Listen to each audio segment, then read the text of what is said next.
Welcome to Massey College, and welcome to this high table in celebration of public service. My name is Nathalie Desrosiers, and I'm the principal of Massey College. Ce soir, ça me fait plaisir de vous accueillir pour célébrer le service public. It's a very important day for us as we celebrate public service. But at first, I want to acknowledge that Massey College is built on Indigenous land, the land of the Huron-Wendat, the Seneca, and the Mississaugas of the Credit. We want to acknowledge the stewardship of the land and the privilege that we have here to continue to meet. Today, we celebrate public service. It's an important aspect of many people's lives and many members of Massey College's life. And we also want to celebrate the Right Honorable Adrienne Clarkson. She will be the one awarding the Clarkson Laureates in public service. It's a very prestigious award, and we know that it means a lot to us that she is here with us to celebrate public service, what it means for Canada, and she's there with her great wisdom and the example of her entire life to public service. Without further ado, the Right Honorable Adrienne Clarkson. Thank you so much, Natalie. That's a beautiful introduction, and I feel very humble before it. Also, I'm going to celebrate my 82nd birthday in a few weeks, and to know that this prize has been going on for some 17 years now is wonderful. I want to acknowledge the presence of John Fraser, whose idea this first was when I was still at Rideau Hall. He said, "What do you think?" And I said, "What do you think? What do I think? Of course I think it's great." And we started it out, and it's become wonderful. When I think of the first laureates, among them were Ursula Franklin, the wonderful humanist, scientist woman who's no longer with us, and wonderful Christine Karza, who did so much for people with disabilities, and whose courage and sprightliness and feistiness and humor were just something that we loved so much at Massey. I remember them very much from that first cohort. And now we have three other people who are absolutely wonderful: Camille Orig, Keshna Sood, Andrew Lamb.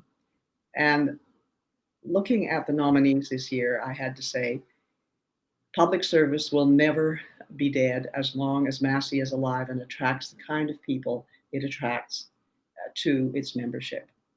Public service means a lot to these people who are doing so much else. When you think of the studies they're doing, the research they're doing, in the case of the quadrangular, the work that they're asked to do, and yet they make room for other people, for other people's needs, for what people are looking out for, because we all belong together. And in this terrible time of COVID, which is teaching us a lot of lessons, it's teaching us how to be isolated and yet still together. It's teaching us how to take care of ourselves and yet how to take care of other people. And I think we also realize through this time that we will not emerge as the same kind of people before this all began. We're going to be different. We're going to be a bit transformed, and we're going to be something other than we were. But always, the people who get this award each year keep in mind that it is most important that you care about others. Today is the birthday of one of my favorite poets, John Dunn, who was born in 1572 on January the 22nd. It couldn't be more fortuitous, because I turned to his poetry in time of trouble and his meditations. He's very well known for the wonderful love poetry, but he's also a great cleric, a great, wise, wonderful man whose belief in humanity was umbrellaed by his faith, deep faith in God. And he, in his meditation 17, written in the middle of his life, says what I would wish to say today for us during the Clarkson Laureateships. No man is an island. Every man is a piece of the continent, a part of the main. If a clod be washed away, Europe is the less, as well as if a promontory were, as well as any manner of thy friends or thine own were. Any man's death diminishes me, because I am involved in mankind. And therefore, never send to know for whom the bell tolls. It tolls for thee. Thank you. Thank you, Adrienne. It's now my pleasure to introduce to you our first Clarkson Laureate, Andrew Lamb. Andrew is a second-year resident junior fellow, and he's a medical student. And his nominee says he embodies all qualities necessary of an emerging leader and innovator in his community. He is there to reduce health inequities and improve the health of our population. During the COVID-19, he's been present and responding. In fact, we know that he's created the social care guidance tool for physicians to use during the pandemic to support marginalized population. For his commitment to our health, for his commitment to reduce inequities, Andrew Lamb. Thank you very much, Natalie. Distinguished friends, family, and guests of the Massey community, I am grateful to be nominated for and honored to be named as one of the Clarkson Laureates this year and to have the opportunity to speak before you virtually. I'd like to begin by sharing one of my key sources of inspiration for being involved in public service, my grandparents. Like many others, they were both selfless educators who strived to ensure their students were given a fair chance at attaining a quality education. My grandfather recognized the need extended beyond those in the classroom and included those who had barriers to accessing education. He had accepted students financially incapable of attending school and supported their education with acknowledgement that education may act as an equalizer in life. And indeed, each student would become an integral component in the community. One of those students is now a principal at a notable district high school and has been paying forward the kindness he received from my grandfather to other students on the downside of advantage. I share this story in honor of my late grandfather. He recently passed away, and even towards the end of his life, he strived to improve the lives of those around him and was celebrated by the generations of students he has taught. Through this story, there are a few things I've come to take away to better understand public service. 1, public service can improve the lives of others. 2, there is a ripple effect when we serve others. And because we remember things better when they come in a set. 3, bettering the people and community around us makes for a more positive experience and environment for ourselves. Beyond this, public service, to me, is a commitment to bettering the shape of our society for future generations to come. I am privileged to be in a position of capacity to serve others and to have this platform to ask of you to consider a plan to serve if you haven't already. I believe we all have something of value to share that can improve our society. Thank you.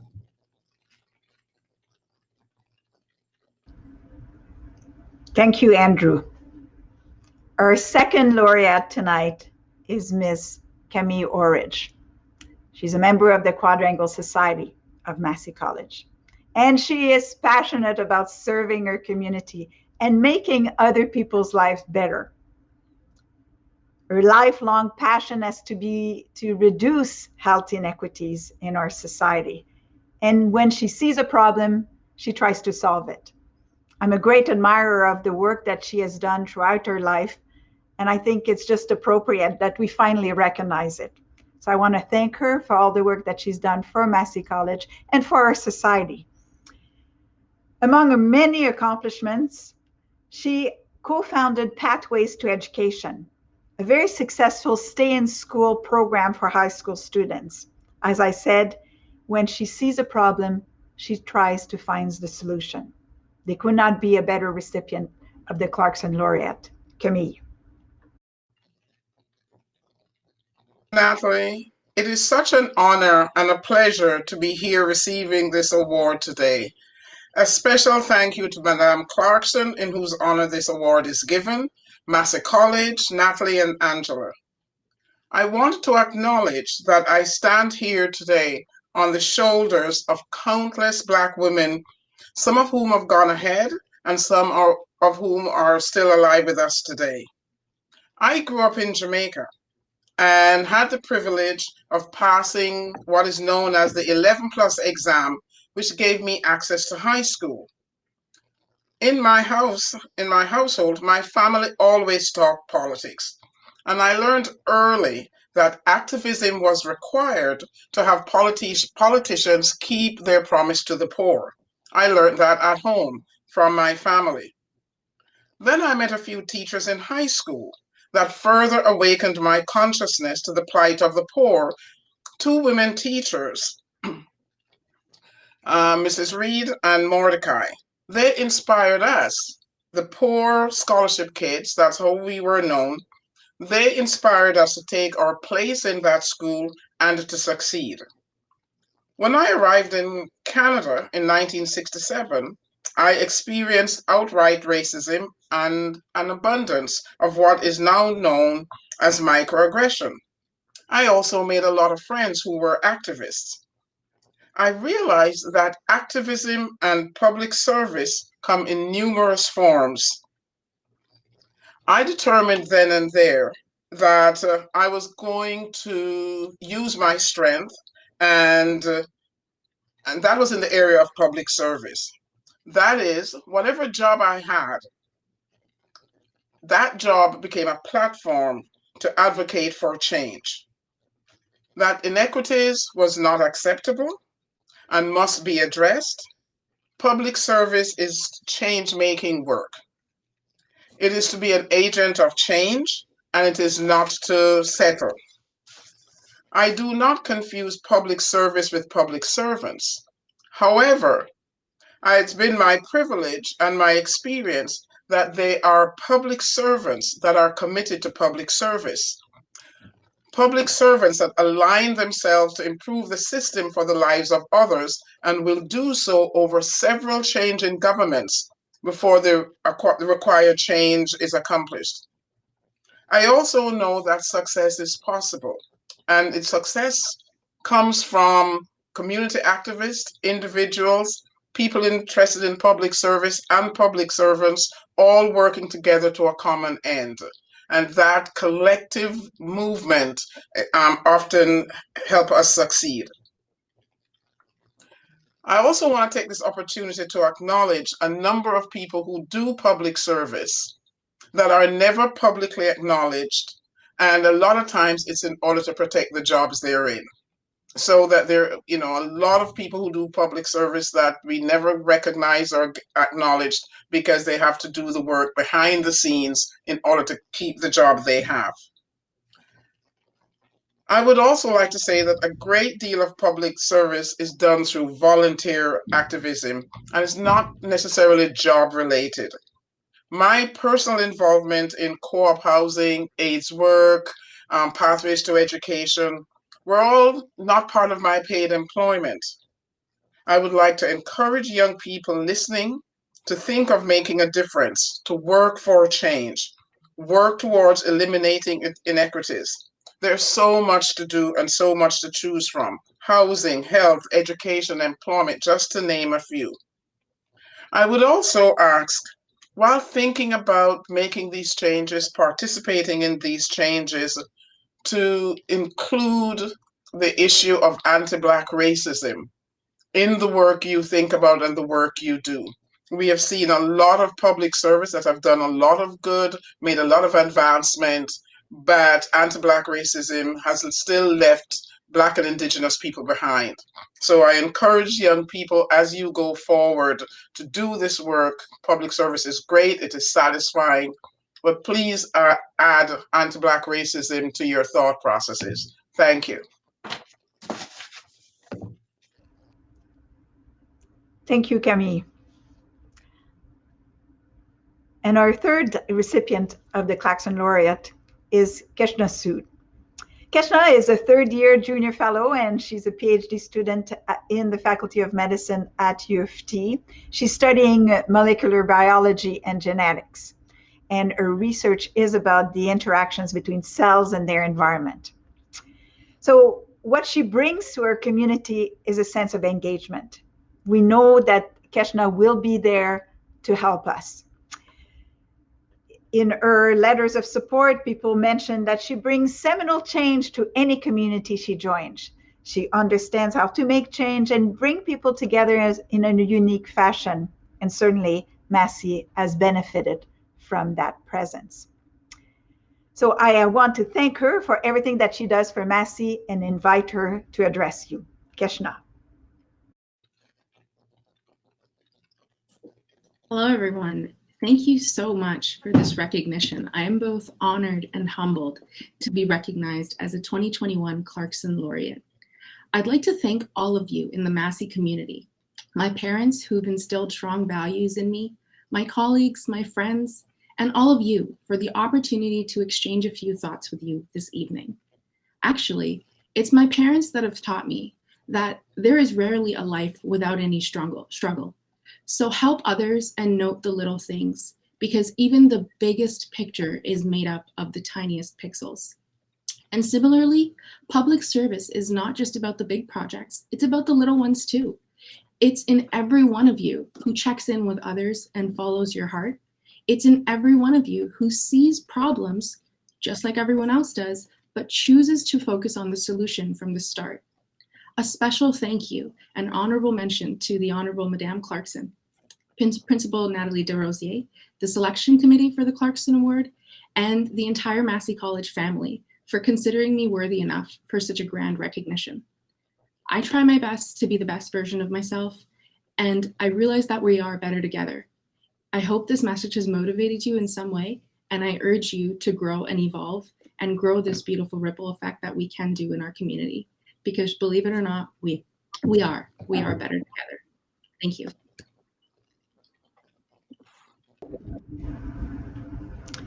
Thank you, Keshna. And now I think this year, because of the virtual environment, we are taking advantage of it to introduce you to a discussion among our recipients with the Right Honorable Adrienne Clarkson. So without further ado, let's hear this fabulous conversation with Right Honorable Adrienne Clarkson and our new recipients. Adrienne. Well, hello to all of you. Camille, I know that we have probably met because I was very involved with the Pathways to Education program at the end of my term as Governor General, and I was very happy that in 2005, I attended a graduation ceremony, which was the first cohort of students to leave Regent Park and go on to post-secondary education. And that was such a wonderful triumph. Out of little tiny seeds, great big trees have grown, and now Pathways is a nationwide thing, and your work in it has been acknowledged and also replicated. That is the greatest thing of all. And I think that I want to always say how much Pathways has meant to me and continues to mean to me. Got all three of you here, and you've come from kind of different places. Camille, you have walked a road which encountered out and out racism. I too know what Canada was like in the 50s and 40s, 50s and 60s.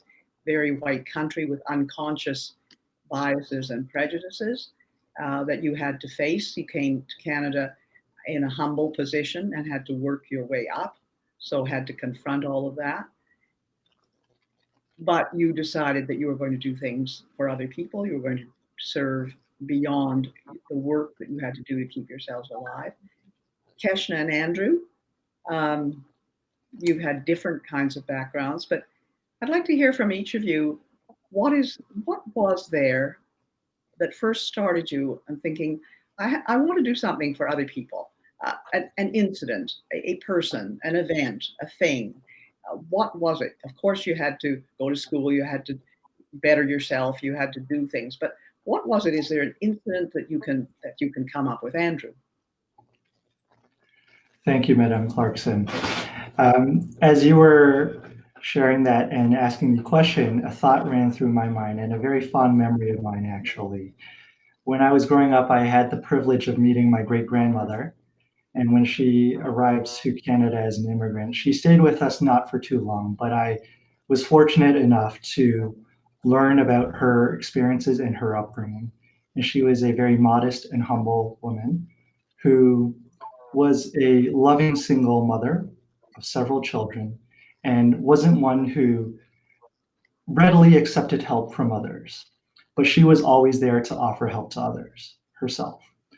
And having her, my grandparents, and my parents as inspiration, it really planted the seed, it sowed the seed for me to explore for myself, what does it mean to serve others? What does it mean to do something that may benefit others? And through experiences, and I don't like to say this in a negative connotation, but I think in Ontario we have a mandatory volunteer program in high school, which actually I benefited greatly from, because through that experience, I was able to critically assess for myself what I enjoyed about serving others.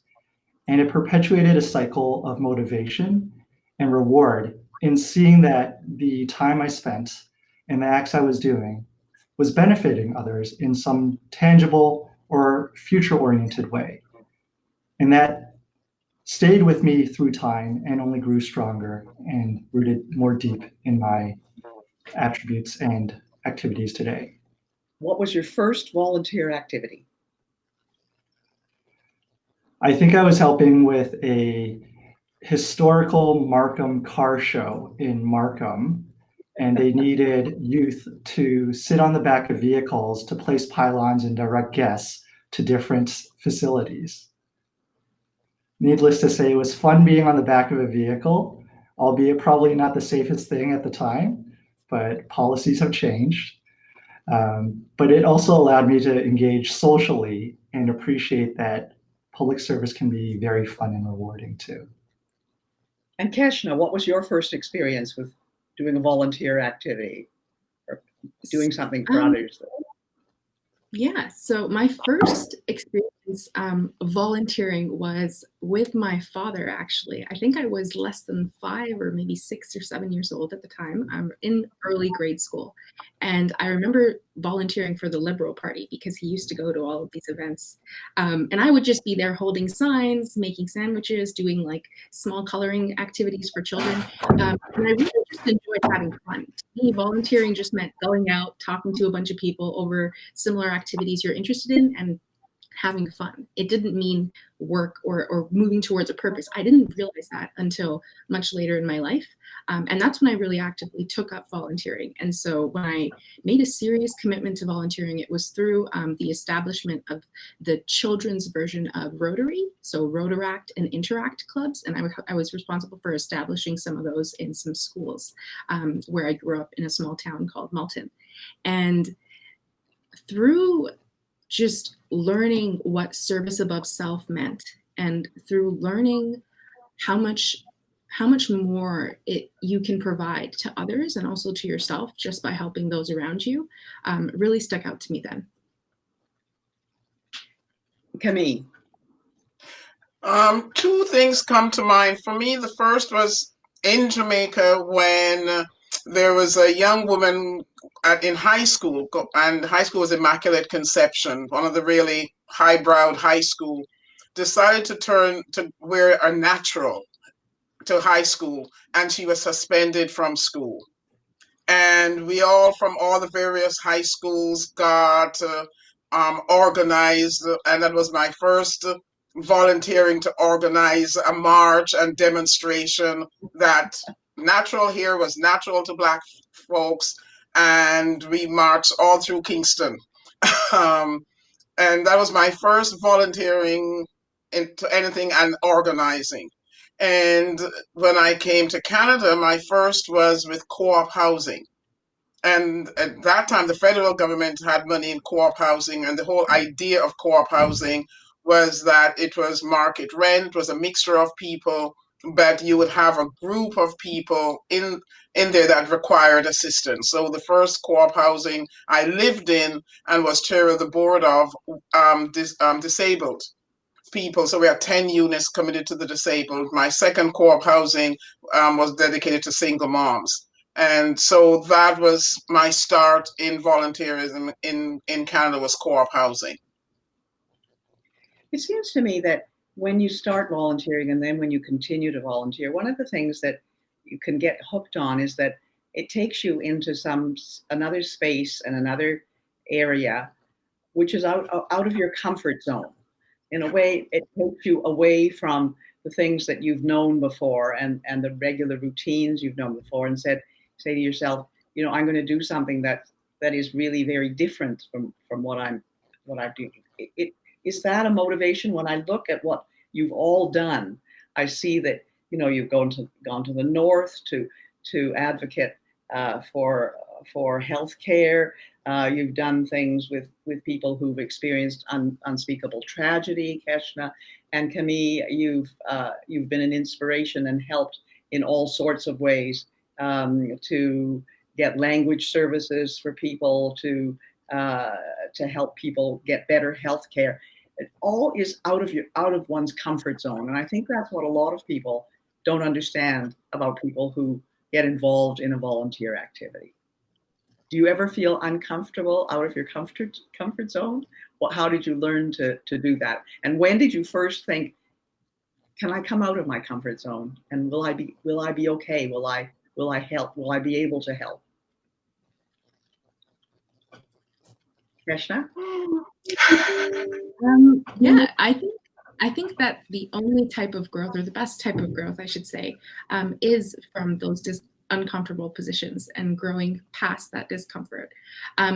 I kind of visualize or picture discomfort in my mind, kind of like the initial few seconds of doing something new, after which your brain calms down and you get the hyperventilated breaths out of your system, and you can kind of make sense of what you're doing and understand the bigger picture. And for me, a lot of the events that I have done have been far beyond my comfort zone. I never figured I would be working with domestic violence people in my life. I've never figured I would be working with those who are recovering from grievance of a loved one. I never realized that I would be helping and advocating for mental health awareness and wellness to the degree that I am today. And a part of that comes from the fact that some things hit too close to home, or some things I'm just not used to, or I haven't grown my full comfortability yet in, just because of the uncertainty involved. But I think that's part of the magic of being able to empathize with other human beings, even past that uncertainty, because there are some things in life that no matter how often you go through, the rawness still lasts and the pain still lasts. So it's really beneficial to help people, even though you aren't desensitized to something. You said something interesting about comfort zone and the development of empathy. Does the development of empathy come when you are able to leave your comfort zone? Camille, Andrew? As Kesha was talking about comfort zone, I was just thinking, most of my life in Canada, I've been in uncomfortable situations because there are so many places that I was in healthcare. There are not a lot of Black women in leadership positions, a lot of Black folks anywhere. So almost every room I entered back then, I was the only Black. And talk about and Madame, you know what that feels like. It's always a heightened sensibility, and having to then think and control yourself and manage yourself in this setting, because there is always a feeling of not quite belonging, not quite fitting, representing my entire race. But from a very early on, that whole notion of take your place, those two teachers in high school who said to us, you belong here.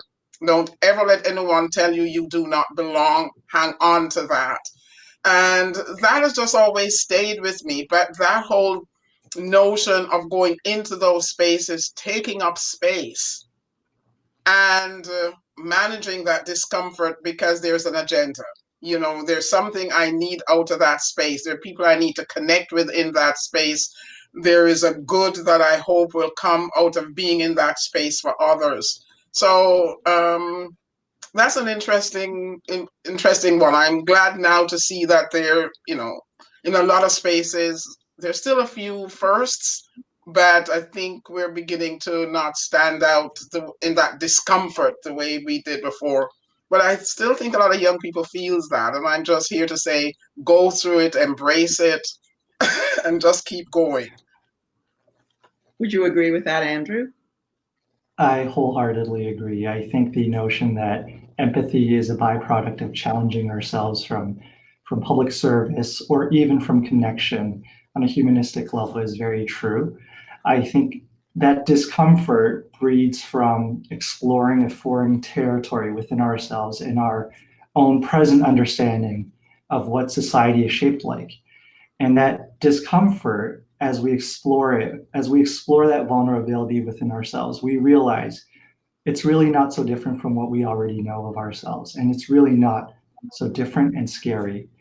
And through that, we build empathy of the experiences that the myriad of paths in our society that have been walked, how everybody is so unique from not only themselves as an individual, but their culture and the generations before them, in that the context, the historical context, and the cultural competency that can come with simply sitting down with someone when you meet for the first time, when you're volunteering or at a service event, to say, "Hi, my name is Andrew.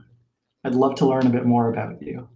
Or even in my case, where you really don't know so much, and you, at the very beginning, you make some false assumptions, and people are kind enough and patient enough to tell you, "That's not really how it is. Let's sit down and let's talk about it."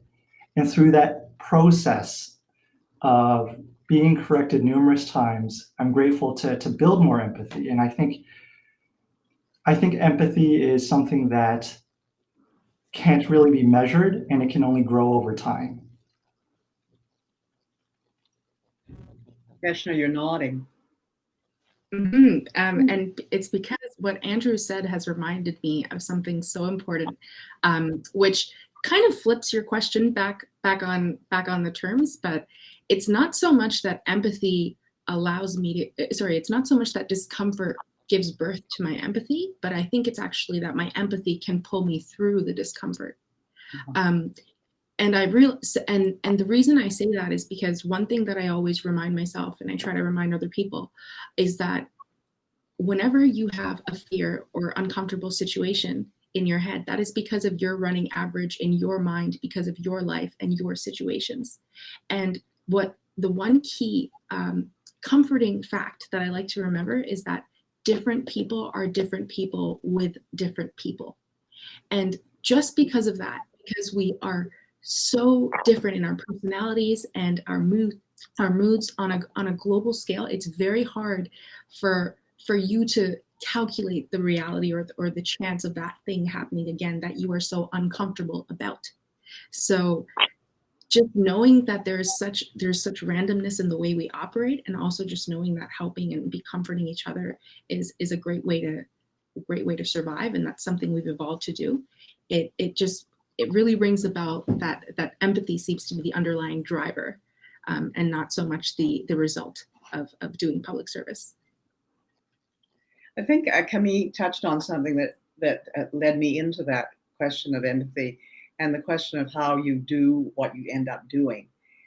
It's not really that you feel that you are comfortable doing it and therefore you can do it graciously or whatever, but it's that little edge within you, that says, you know, you've got to perhaps push this a little bit to find out exactly how you can help, how you can be part of this. And it isn't really about whether you're the only Black or the only Chinese person in the room, or it might be because you're the only person with a veil or whatever. It's basically about being able to situate yourself with those people and say, unspokenly, whether you like it or not, I am part of you and I'm going to be part of this, right? I think that is what being a Canadian, I think, has taught us a lot. That I agree with you, Camille. I grew up in the 40s in Canada in a white country full of white bread and white people. And it gradually changed. And I helped to change that. You helped to change that. So that now, when you walk into rooms or when you're watching television and you see the experts on COVID and the people who are disease experts and you're seeing the nurses, you see the entire world in front of you. This is not what we used to see in the 60s. Even though life was, we were blooming as flower children. We're not actually becoming that kind of country, and we are now. And there have to be discomfort levels. I think this is really important for people to understand, that it's not about being easy or not easy. It's just people are not used to certain things, and when they're not used to them, they have to get used to them. And that goes on both sides, both of the people who are thinking, I don't want to have change particularly, and those who say, I'm here and I'm actually an agent of change. You don't say that to yourself, but you know by inserting yourself that you are an agent of change. So it goes both ways. And what I think we have in Canada, and what I think is most hopeful for us as a country, is that we have this flash dynamic between those two things, and that they don't lead to a memory of, for instance, in Canada, of slavery, which basically is a dreadful, dreadful thing that hangs over all American history and processes. We did have some slavery in this country of Indigenous people, some Black people, but we didn't have it as an economic motor that actually made the whole economy run, which is what you had in the American situation, especially in the American South. So that we thought people were unusual. And I must say that one of the things I find interesting is people feel that they don't want to hear the words, where are you from? Or where are you from? Or whatever. And then you say, I'm from Toronto. And they say, well, where are you from originally? And I think that people are kind of interested because that interest is not necessarily value-based. They're not saying, where are you from and why are you here and why do I have to talk to you? They're just saying, where are you from? I'm always quite interested. And I get into cabs and things. I ask people who are driving me where they are from because I am really interested in knowing where they are from and how they are living their lives. And I think we shouldn't be afraid of that in terms of getting towards other people and helping them understand how to live things. You've gone to the north to do things, Andrew. That's a completely different kind of area of negotiation, of understanding, of geography, and you've dealt with domestic violence and that kind of thing, and all through your life, Camille, you've been up against things where you had to fight for the decency and rights of people who were like you and who were unlike you but had those rights. So you've built that strength up. And how do you keep those muscles going? Are you searching for new things that are going to be challenges for you? Are you looking for areas that are going to help you? I just wanted us to go back to something you just said. My response sometimes to the where are you from is because very often it's only addressed to people with visibility. So that my grandson, who is Indigenous and Black, gets asked the question. But my white colleagues who were Italian or Portuguese, a generation or two, when the kids are all together, those kids don't get asked the question. So I often will ask people about their ancestry because I'm interested. But then I don't really care. I want to know if they're Portuguese, if they're Italian.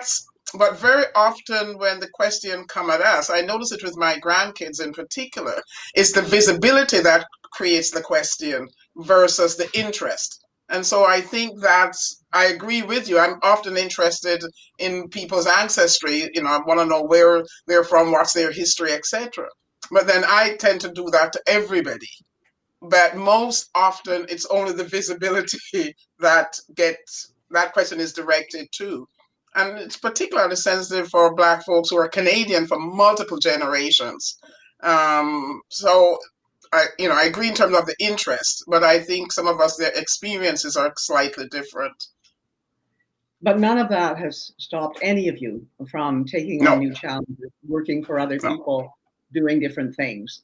And there's absolutely no way that it's going to in the future. I know.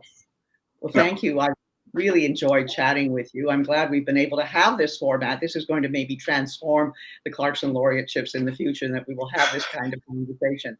I'm looking forward to perhaps people who are watching when we switch technologically to a chat room, and I hope that there will be discussion with them and our ability to socialize. Andrew, Keshna, Camille, thank you so much again. Congratulations for being the Clarkson Laureates this year. You have honored me by accepting.